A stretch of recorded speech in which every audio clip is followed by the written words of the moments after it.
Hello mga kabayan, kamusta kayong lahat dyan? This is Mia. Our topic for today mga kabayan is about e-travel. Kasi kailangan nating kasi papauwi po tayo ng Pilipinas, kailangan po nating magpaparegister dito sa e-travel. Pupunta lang tayo sa kanilang website sa Google o sa Google Chrome. Ita-type lang natin yung www.etravel.gov.ph. Ang pagpaparegister po dito mga kabayan ay free lamang po sa etravel.gov.ph po. Wala pong bayad po ito mga kabayan.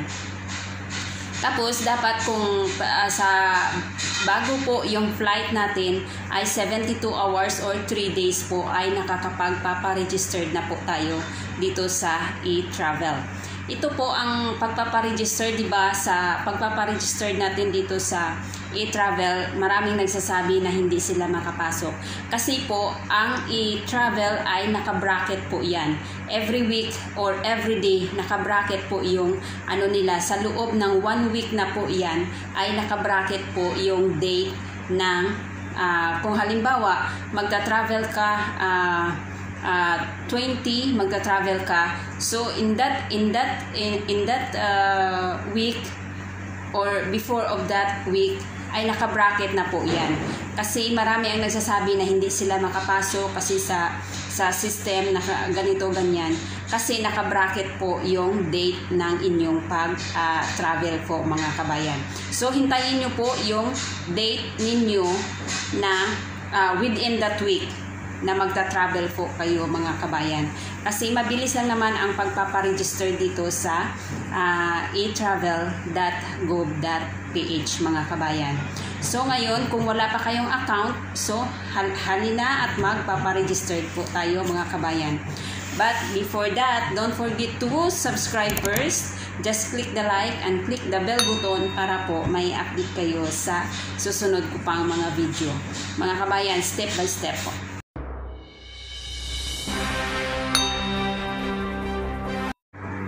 Dahil tayo ay papauwi ng Pilipinas, so dapat nating magpa-register dito sa etravel.gov.ph. Tapos, ang pagpaparegister dito sa etravel.ph is free po mga kabayan. eTravel is free. I-click lang natin itong click here to sign in. Kung wala pa tayong account dito, bago pa lang tayo dito sa etravel.gov.ph, dito tayo pupunta sa create an account.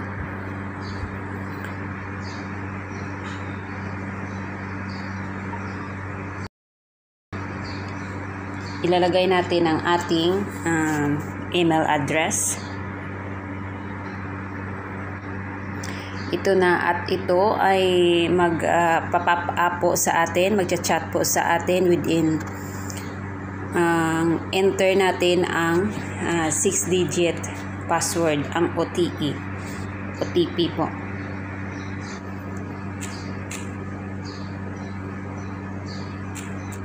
I-enter lang natin ang ating OTP, one-time password po, na nag-chat doon sa ating email address na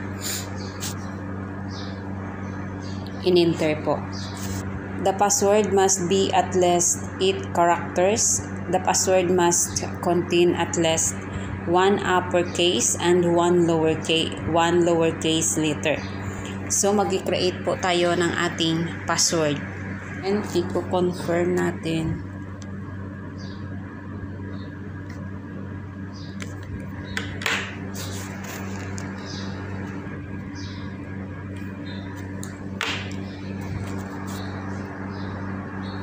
I-save lang natin yan ang ating password.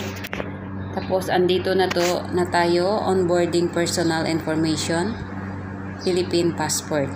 So i-enter na natin ang ating pangalan dito. First name.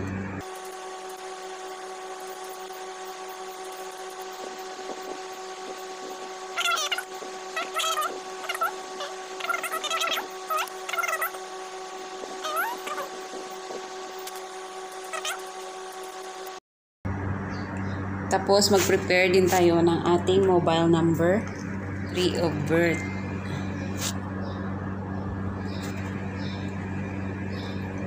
Country of birth is Philippines. Passport number. Tapos dito na tayo sa Philippine Travel Information, Step 2, Onboarding Permanent Country Residence. Permanent country residence is Philippines. State or province, Negros Occidental. City municipality is Bacolod City. Dito na tayo sa Step 3, Philippine Travel Information System, Step 3, Onboarding Summary. Ayan na, i-check na natin ang ating information kung tama. Kung tama na, isa-submit na natin yan. File is completely. Okay. Tapos, dito sa announcement, you may only registered within 72 hours prior to your arrival or departure in the Philippines. Travelers are enjoined to present their e-travel QR code to flight boarding.